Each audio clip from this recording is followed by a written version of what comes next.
हमारा मन दो हिस्सों में बटा हुआ है। पहला चेतन मन और दूसरा अवचेतन मन। चेतन मन को हम सब बुद्धि के नाम से जानते हैं। ये हमारे भीतर एक फिल्टर की तरह काम करता है। जो भी जानकारी हमारे अंदर जाती है उसे यह जांचता और परखता है।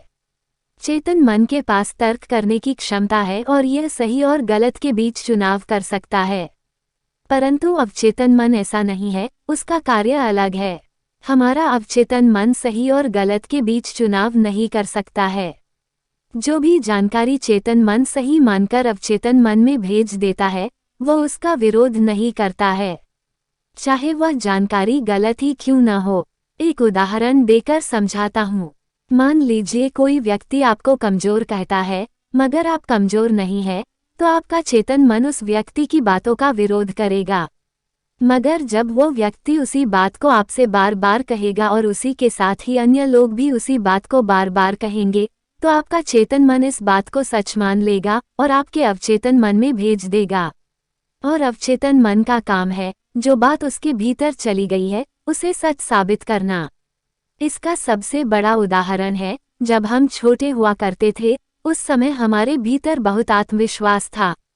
परंतु जैसे जैसे हम बड़े होते गए हमारा आत्मविश्वास कम होता गया, क्योंकि हमारे स्कूल और कॉलेजेस से और समाज से बार बार नकारात्मक बातें सुनने को मिली और हमारा अवचेतन मन उन्हें सच मान बैठा। हो सकता है कि आपने इस बात पर ध्यान दिया हो कि आप गलत करना तो नहीं चाहते परंतु फिर भी गलत करते हैं। आप डरना तो नहीं चाहते लेकिन डर जाते हैं। ऐसा क्यों होता है, क्या आप जानना चाहते हैं? तो आर्टिकल के अंत तक बने रहे। दोस्तों, ऐसा इसीलिए होता है क्योंकि जाने अनजाने में आपके अवचेतन मन में बहुत सारी गलत जानकारी चली गई हुई है जिसे वह सच मान बैठा हुआ है। तो अब प्रश्न यह उठता है कि इसका समाधान क्या है, क्योंकि बहुत सारी गलत जानकारी हमारे भीतर जा चुकी है और हमारा आत्मविश्वास कम हो चुका है। अब आप इसका समाधान समझिए। अब तक आपने ये समझा कि मन क्या है और यह कैसे काम करता है। अगर एक लाइन में कहूँ कि मन क्या है तो हमारा मन जानकारी का एक ढेर है जो जाने अनजाने में हमारे भीतर चली गई हुई है। अब हमें सबसे पहले ये समझना होगा कि चेतन मन जानकारी लेता कहाँ से है। वे कौन से द्वार है जहाँ से जानकारी भीतर प्रवेश करती है। हमारे अंदर जानकारी जाने के 5 द्वार है और वो है आँख, कान, नाक, जीभ और त्वचा। इन्हें हम 5 इंद्रियों से भी जानते हैं। बहुत सारी गलत जानकारी हमेरा भीतर जाने के कारण हमारा मन हमारे वश में नहीं है। अगर हम अपने मन को अपने वश में करना चाहते हैं तो हमें बहुत सारी सही जानकारी इस मन को देनी होगी। कम से कम उतनी सही जानकारी जितनी गलत जानकारी हमारे भीतर पहले से पड़ी हुई है। सही जानकारी और गलत जानकारी के बीच का अंतर समझिए। सही जानकारी वो है जो आपको आपके लक्ष्य की तरफ ले जाए और गलत जानकारी वो है जो आपको आपके लक्ष्य से भटकाए। उदाहरण से समझिए कि एक सन्यासी का लक्ष्य आत्मज्ञान है और आत्मज्ञान के लिए ध्यान करना आवश्यक है। अगर कोई चीज़ उसे ध्यान करने से रोकती है तो वह उसके लिए एक गलत जानकारी है। एक और उदाहरण देकर समझाता हूँ। मान लीजिए कि आपको एक गायक बनना है तो गायक बनने के लिए रियाज करना बहुत जरूरी है।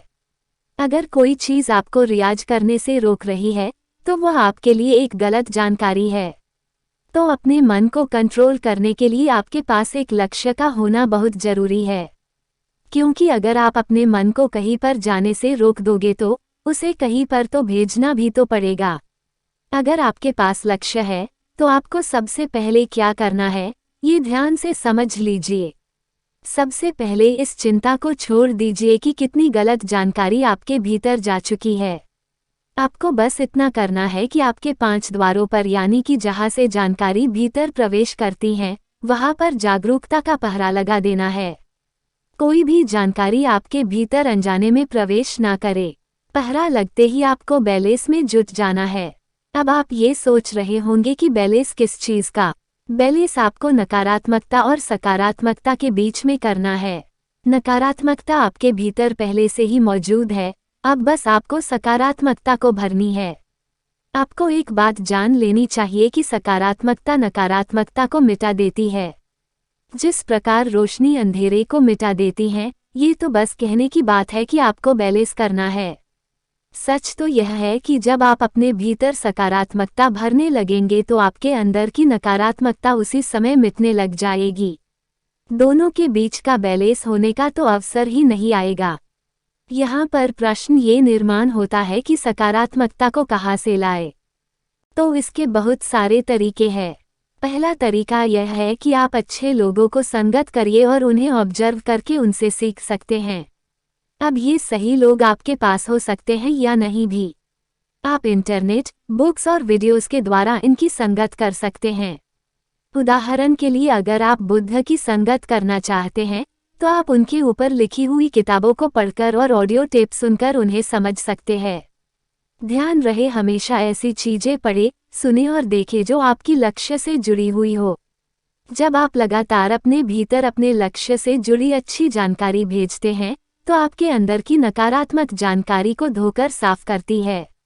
अभी हमारा मन गलत जानकारी में उलझा हुआ है जो अनजाने में हमारे भीतर चली गई हुई है, जिसके कारण हम अक्सर कहते हैं कि हमारा मन हमारे वश में नहीं है और हमारा मन किसी भी काम में नहीं लगता है। हमें ये समझना चाहिए कि मन हमारा है, हम मन के नहीं है। वही सुनो जो आपके लक्ष्य से जुड़ा हुआ है, वही देखो जो आपके लक्ष्य से जुड़ा हुआ है और वही पढ़ो जो आपके लक्ष्य से जुड़ा हुआ है। वही चखो जो आपके लक्ष्य से जुड़ा हुआ है।